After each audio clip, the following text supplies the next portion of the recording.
Man, Adolf Caesar wasn't just an actor, he was a force. That voice could shake a room, command a scene, and leave chills running down your spine. Long before Hollywood crowned Morgan Freeman as the voice of wisdom, Caesar had already mastered that sound. Deep, sharp, full of soul. He was the kind of performer who made you feel something, even when you didn't like the character he played. From A Soldier's Story to The Color Purple, every line he spoke hit with truth and pain. But here's the wild part: for all that talent, for all that presence, he never got the flowers he truly deserved. Gone at just 52, right when the world was finally starting to notice. Let's get into his story right now. Let me know where you're watching this from in the comments. Grab yourself a warm drink, maybe a cup of water or tea, sit back, and let's start this journey together. Adolf Caesar was born on the 5th of December 1933 in Harlem, New York, one of the most vibrant, culturally alive, and toughest neighborhoods in America. Harlem in those days was a paradox. Music on every corner, jazz in the air, but also poverty and discrimination that tested everyone's spirit. His mother, a housewife from the South, and his father, a merchant seaman originally from Jamaica, raised him in a household where discipline met rhythm and struggle met pride. From a young age, Caesar stood out. He wasn't the biggest kid, but he had that voice, even then, deep, commanding, like he was born with a microphone in his soul. Friends from his block would joke that he sounded like a grown man trapped in a kid's body. Harlem gave him grit, and that grit would later define his acting style. He attended George Washington High School, where teachers quickly noticed his talent for performance. While others were drawn to sports, Adolf found himself captivated by literature and storytelling. He'd memorize passages from Shakespeare and recite them with a raw power that made his classmates stop and stare. It wasn't about fancy training back then, it was instinct, emotion, and truth. But life in Harlem wasn't easy. The Great Migration had changed the city's social fabric, and opportunities for young black men were limited. Caesar saw friends get pulled into street life, but he stayed focused. Acting, for him, wasn't just art, it was escape, a way to be seen, to be heard in a world that often ignored voices like his. After high school, Adolf spent some time drifting between small jobs while searching for purpose. The Korean War was heating up, and like many young men of his generation, he joined the U.S. Navy. That experience would shape him discipline, leadership, and the ability to handle pressure under fire. It was also where he learned to project authority, to hold eye contact, to speak with intent, the same qualities that would later make Sergeant Waters so unforgettable. By the time he returned to New York, Adolf Caesar had seen life from the inside out. Harlem had given him rhythm, the Navy had given him order, and inside him burned a dream to use that thunderous voice to tell stories that mattered. When Adolf Caesar returned home from serving in the Navy, he wasn't the same young man who had left Harlem. Military life had sharpened him, his voice was steadier, his confidence unshakable. But he also came back with a deeper hunger to express himself. So he enrolled at New York University, majoring in drama, determined to turn that passion into a craft. It was the early 1950 period of time, when opportunities for black actors were slim, and the doors to Broadway were barely cracked open. But Caesar didn't wait for permission. He built his own lane. He began performing in small community theaters and off-Broadway productions, studying Shakespeare, O'Neill, and August Wilson, before most people even knew who August Wilson was. His performances were electric raw, full of rhythm and truth. He wasn't trying to imitate anyone. He brought Harlem cadence and street intensity to classical text, something few dared to do back then. Still, the industry wasn't ready for a man like him. Casting directors loved his voice but didn't know where to place him. He was too strong, too serious, too intense. Those were the very things that made him unforgettable. To make ends meet, he turned that voice into a side hustle, recording radio spots and movie trailers. His baritone soon became the secret weapon behind many blaxploitation films of the late 1960 and early 1970, booming across theater speakers with lines like, "This summer, justice gets mean," and But Caesar's real artistic home was the stage. In the late 1960 period, he joined the Negro Ensemble Company, NEC, a groundbreaking theater collective that nurtured the talents of actors like Denzel Washington, Samuel L. Jackson, and Felicia Rashad. Under the leadership of Douglas Turner Ward, the NEC gave black performers a stage where their stories mattered, their pain and brilliance celebrated instead of ignored. For Caesar, it was more than a job, it was family, it was purpose. Within that space, he refined his craft, learning to balance power with vulnerability. He took on roles that explored race, identity, and the psychology of being a black man in America. Audiences noticed, critics noticed, and slowly, the industry started paying attention too. By the late 1970 period, Adolf Caesar had transformed from a Harlem dreamer into one of the most respected stage actors in New York. He had the presence of a soldier, the heart of a poet, and the voice of thunder. And soon, that combination would explode onto the screen in a role that would change everything. Through the 1970 period, Adolf Caesar was hustling like a man on a mission.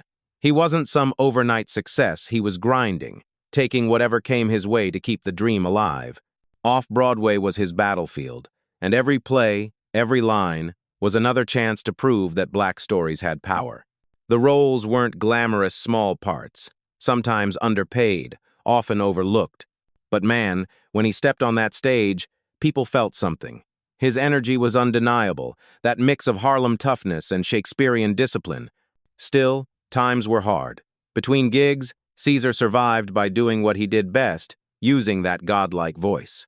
He became one of the go-to narrators for radio spots and movie trailers, especially during the blaxploitation boom. You might not have seen his face back then, but you definitely heard him. That booming tone, that dramatic pacing, it made everything sound epic. He could sell a movie with just a few words. In a sense, he was already famous, just anonymously so. But Adolf Caesar wasn't content being a voice in the shadows. He wanted to be seen.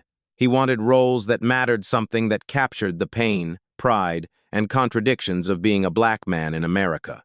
And in 1981, that opportunity finally came. That year, the Negro Ensemble Company premiered A Soldier's Play, written by Charles Fuller.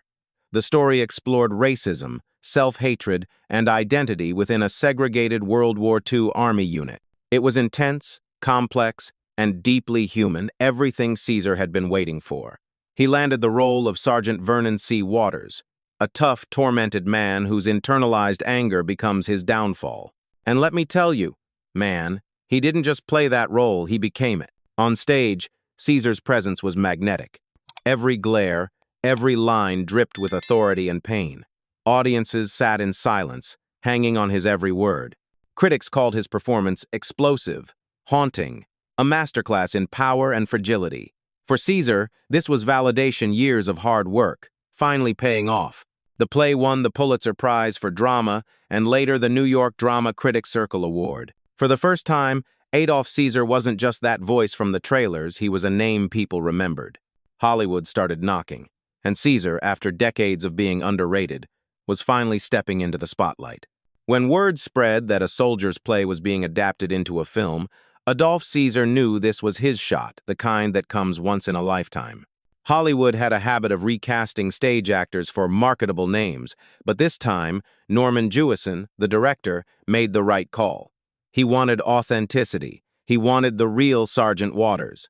And there was no one on this planet who could deliver that better than Adolf Caesar. Filming began in 1984, under the new title, A Soldier's Story. Caesar reprised his role alongside a young Denzel Washington, Howard Rollins, and David Alan Grier, a powerhouse cast of rising black talent. But even among them, Caesar's performance stood like a monument. Every time he walked into a scene, the air changed.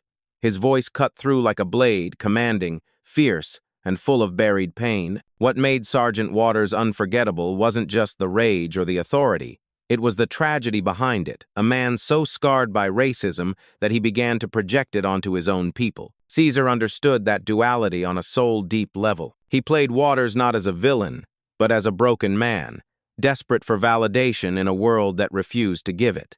It was acting on another level, raw, layered, and real. When the film hit theaters, critics lost their minds. A Soldier's Story received glowing reviews and went on to earn 3 Academy Award nominations, including Best Picture and Best Supporting Actor for Adolf Caesar himself. It was history in the making. A stage veteran, finally standing toe-to-toe with Hollywood's best. Even Denzel Washington, who would later become one of the greatest actors of his generation, often credited Caesar's performance as a masterclass in discipline and control. Caesar wasn't just acting, he was channeling something. You could feel decades of frustration, of being overlooked, of watching others get the recognition he deserved, all poured into that one role. After the film's success, Caesar's phone didn't stop ringing. He was finally getting movie offers, interviews, respect. He had become what so many called him later, the Morgan Freeman before Morgan Freeman. And for once it seemed like Hollywood was ready to give him the flowers he had waited a lifetime for.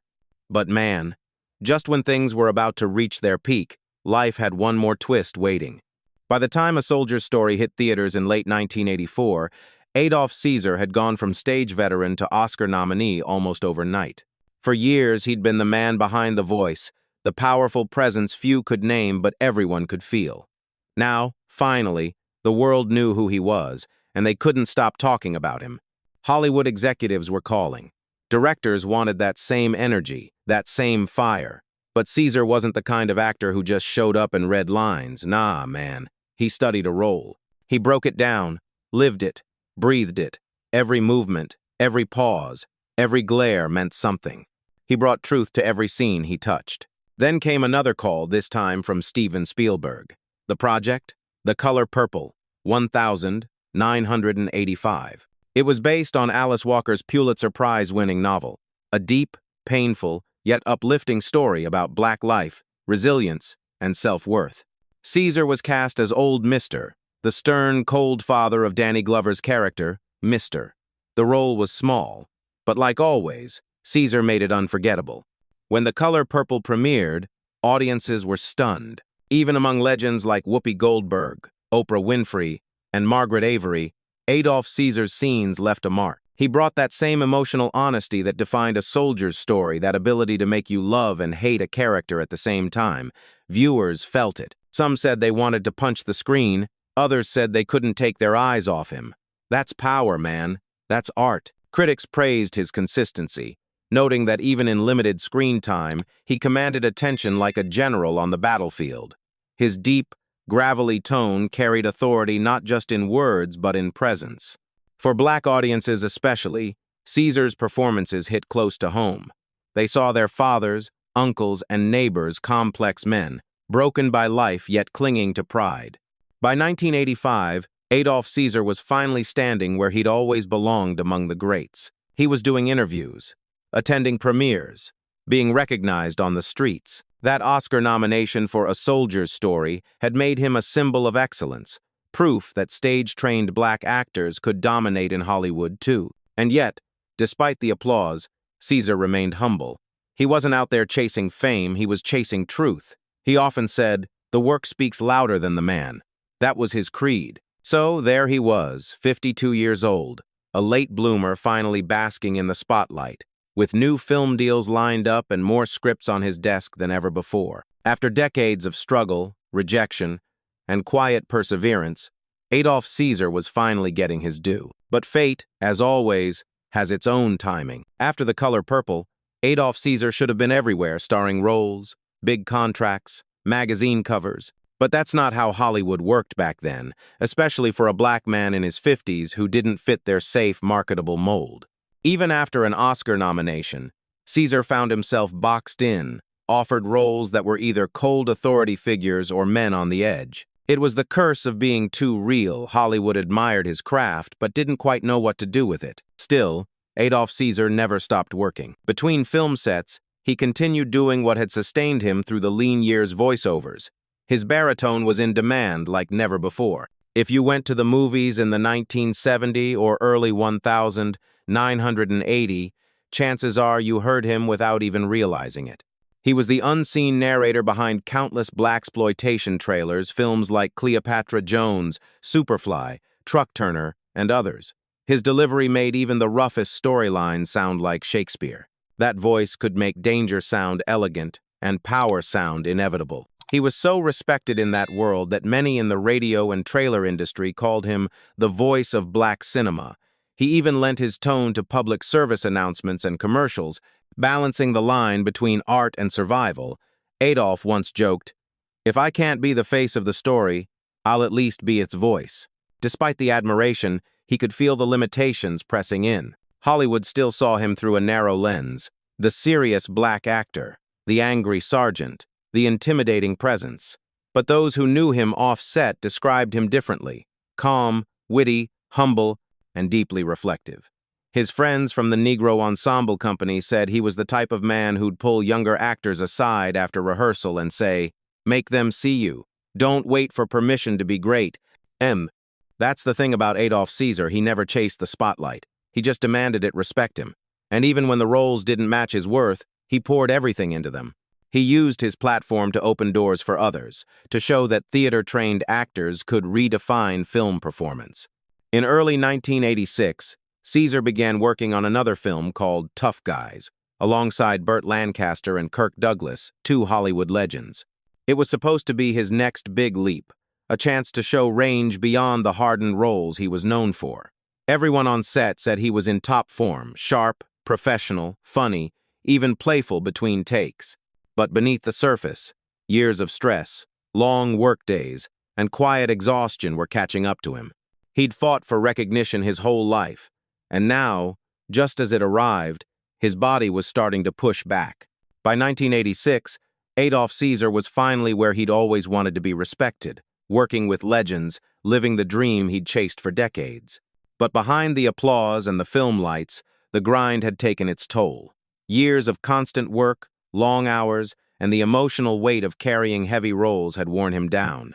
He was known for his discipline, that soldier's mindset never left him, but even the strongest armor cracks under pressure. Hollywood was a strange place for Caesar. On one hand, he was being recognized as a master craftsman. On the other, he was still fighting stereotypes that limited how far a black actor could go. He'd spoken privately to friends about how Hollywood often wanted the black voice, but not the black truth. He could narrate their stories, but rarely star in them. That quiet frustration sat heavy on him. While working on Tough Guys, Caesar was surrounded by two of the biggest stars of the Golden Age, Kirk Douglas and Burt Lancaster. For younger black actors, seeing him on that set meant something, a symbol of progress, of breaking through the invisible ceiling. He was bringing Harlem, Broadway, and the Negro ensemble spirit right into mainstream Hollywood. But man, no one realized how fragile things really were. During filming in Los Angeles, Caesar reportedly complained of chest pain but brushed it off. That's the kind of man he was: stoic, focused, never one to make a fuss. He'd been through tougher days in the Navy, tougher crowds in Harlem theaters. A little pain wasn't going to stop him now, not when his moment had finally come. Then, on the 6th of March, 1986, during a lunch break on set, Caesar collapsed. The crew rushed to his aid, and paramedics arrived quickly, but it was too late. Adolf Caesar had suffered a massive heart attack. He was only 52 years old. The news hit the film community like a shockwave. Fans couldn't believe it, the man with the strongest voice in Hollywood, gone just like that. Denzel Washington called him a teacher to us all. Members of the Negro Ensemble Company wept. One of their finest had fallen right as the world was learning his name. For so many, it felt unfair. After years of struggle, after finally earning his flowers, fate had stolen the bouquet. When news broke that Adolf Caesar had passed away on the 6th of March, 1986, the shock was immediate and deep. Hollywood lost one of its most commanding voices, and the black artistic community lost a pillar, a man who had carried the dignity of stagecraft into film and made it unforgettable. It felt unreal. How could someone who seemed so larger than life, so powerful in presence and voice, be gone just like that? Tributes poured in from all corners. Norman Jewison, who directed A Soldier's Story, said Caesar's performance was one of the most truthful portrayals of a man at war with himself ever put on screen. Denzel Washington called him a master teacher, remembering how Caesar guided younger actors during rehearsals, showing them the discipline of the stage. Members of the Negro Ensemble Company gathered in New York to honor his memory, reading scenes from A Soldier's Play and sharing stories about the man who had pushed them to greatness. Fans around the country sent letters, flowers, and messages to his family. Many said the same thing: "I didn't know his name until now, but I always knew his voice." That summed it up. Caesar had touched millions even when his face wasn't recognized. His baritone had filled theaters, radios, and living rooms for years, and now that silence felt deafening. The press called his passing a loss of monumental talent. The New York Times described him as an actor who gave more than his roles required.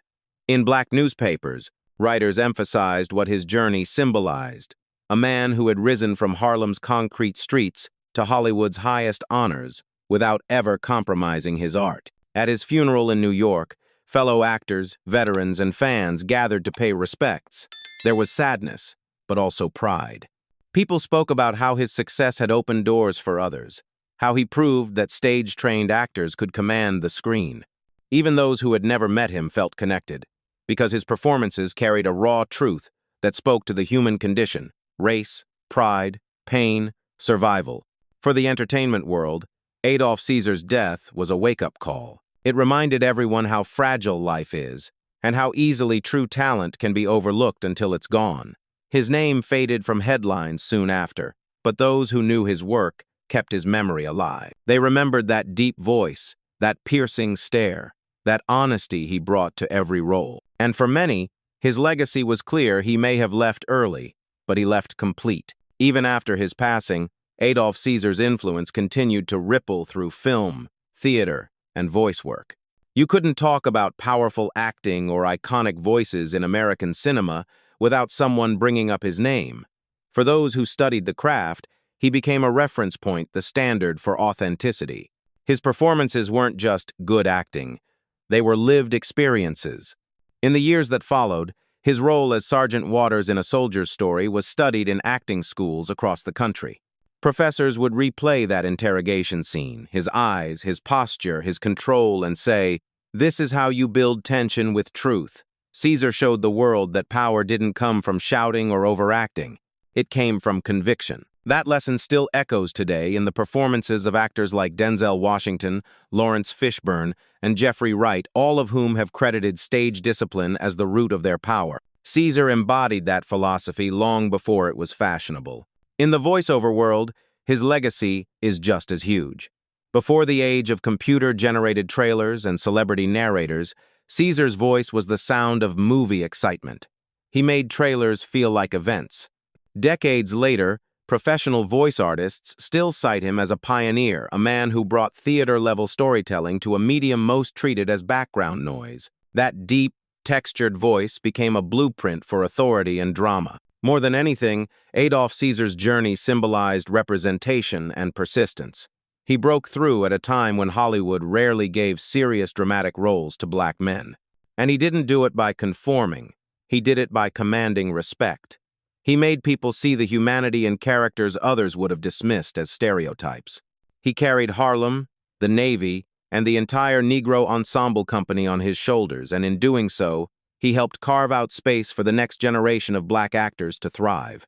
When you listen to Caesar's performances today, they still hit raw, honest, unapologetic. You feel the same tension, the same pride, the same fire. That's what legacy really is, not just memory, but impact that doesn't fade. For a long time after his death, Adolf Caesar's name drifted quietly through the corners of Hollywood history, remembered by purists, but unknown to many casual movie fans. Then, years later, something unexpected happened. The digital era brought him back. Through social media, YouTube retrospectives, and streaming platforms, a new generation stumbled onto his performances in A Soldier's Story and The Color Purple, and they were blown away. Clips of his most iconic scenes began circulating online. That piercing monologue from A Soldier's Story, where Sergeant Waters' voice trembles between pride and pain, or his cold, commanding moments as Old Mister in The Color Purple. Viewers filled comment sections with the same reaction. "How did I not know about this man?" And, "He was way ahead of his time." The rediscovery was emotional. It wasn't nostalgia. It was recognition delayed. YouTube channels like Celebrity Underrated helped revive that conversation, highlighting Caesar's work and giving context to his journey, the voiceovers, the theater years, the grind. Fans started calling him the original Morgan Freeman and the voice that shaped an era. Younger actors and creators began studying his performances for their honesty and restraint. Even film students started writing essays about his contribution to representation in American cinema. On TikTok and Twitter, users posted side-by-side clips comparing Caesar's intensity to modern actors, marveling at how his craft still felt fresh decades later. His legacy reached audiences who weren't even born when he died, proof that truth in art doesn't age. And the films themselves? A Soldier's Story and The Color Purple remain timeless. Every few years they find new life through anniversary screenings, remasters, and academic discussions. Each re-release reminds audiences that Caesar's work wasn't just good, it was necessary. It told stories that reflected both the wounds and the pride of a people determined to be seen. What's beautiful is that the rediscovery didn't come from studios or awards. It came from the people. Fans, historians, and digital storytellers brought his name back into the light. That's poetic, man. Because even in death, Adolf Caesar proved that truth will always find its voice. Looking back now, it's hard not to wonder, what if Adolf Caesar had lived longer? What if he'd gotten just a few more years to build on that momentum from A Soldier's Story and The Color Purple? Would we be talking about him today in the same breath as Denzel Washington, Morgan Freeman, or James Earl Jones? Because man, the talent was there, the discipline, the depth, the presence. Everything about him screamed, legend in the making. When you watch his work, even now, it doesn't feel dated. There's a modern honesty to it, like he was playing for an audience 50 years in the future. He didn't act to impress, he acted to reveal. Every glare, every pause, every drop of sweat on his face carried meaning. That's rare. It's what separates great actors from immortal ones. Adolf Caesar's style came from that bridge between two worlds, stage precision and street realism. He could shift from Shakespearean delivery to Harlem swagger in the same sentence, and it never felt forced. That's what made him dangerous in the best way. He didn't fit into the boxes Hollywood loved so much, and maybe that's exactly why he never got his full due. He wasn't marketable, he was real. It's crazy when you think about how much he accomplished in such a short span. From years of off-Broadway plays to national acclaim, from voicing movie trailers in the shadows to standing under the bright lights of the Academy Awards, that's a lifetime of artistry packed into just a few decades. Most people spend their entire careers chasing one iconic role. Caesar had at least two, Sergeant Waters and Old Mister. Both left scars on audiences that still ache when you rewatch them. The tragedy, of course, is that he left right when things were getting good. Hollywood was finally evolving in the mid-1980 period, slowly opening doors for black actors to lead serious dramatic films. Caesar would have thrived in that wave. You can imagine him in roles like Glory, Malcolm X, or A Few Good Men. He had that gravity, that quiet authority that could fill the screen without ever raising his voice. But maybe part of his magic lies in the mystery, the brevity of his career, forcing us to cherish every frame he left behind. His story reminds us that being underrated doesn't mean being unseen. It means your work mattered more than your fame. It means you changed people, even if the industry didn't give you a statue for it. So yeah, maybe Adolf Caesar didn't live long enough to become a household name. But in a way, he became something deeper, a symbol of integrity, excellence, and artistic truth. He proved that success isn't measured by how many films you make, but by how many hearts you move. And that, man, that's the definition of legendary. Adolf Caesar's story isn't just about talent, it's about persistence, dignity, and the quiet strength it takes to keep showing up when nobody's watching. He didn't climb his way to fame overnight. He earned it, inch by inch, through decades of work that most people never even saw. And maybe that's what makes his legacy hit so hard today. He represents every artist who gave everything to their craft but never got the credit they deserved while they were alive. When you hear that voice, that booming, gravel-deep thunder that could silence a crowd, you realize he was never really gone. He's still here, echoing in every actor who learned to deliver truth with restraint. In every trailer that tries to make words feel monumental. In every story that demands its audience feel something real. The beauty of Adolf Caesar's journey is how it still inspires long after his passing. Young black actors study his scenes not just to mimic his delivery, but to understand what authenticity looks like. He proved that you could be powerful without shouting, emotional without weakness, poetic without pretense. He taught a generation, and the ones after that truth is the highest form of performance. When fans rediscovered him through social media, it wasn't because of hype, it was because of substance. His art aged like soul music, timeless, human, and raw. People from every generation, every background, hear his lines in A Soldier's Story and say, "Man, that still hits. That's the mark of something eternal." And yet, there's still that ache, that question lingering in the air. Why didn't the world celebrate him sooner? Why did it take decades for people to realize the brilliance that was right in front of them? Maybe it's because true greatness isn't always loud. Sometimes, it speaks softly through discipline, through depth, through the quiet confidence of a man who knew exactly who he was. So here's the truth. Adolf Caesar was never forgotten. Not by the fans who saw A Soldier's Story opening weekend. Not by the actors he mentored on stage. Not by the family who still remembers the man behind the myth. And definitely not by those who understand what it means to be underrated, to give everything and still be overlooked. But now, through time and technology, his name is rising again. People are watching his performances, learning his story, and saying his name with pride. And that's the justice he deserved all along. So as we close this story, let's honor him properly, not with silence, but with gratitude. Let's remember that art isn't about fame, it's about impact. And Adolf Caesar's impact? It still shakes the room. He might have left us too soon, but his truth, his voice, and his legacy live on.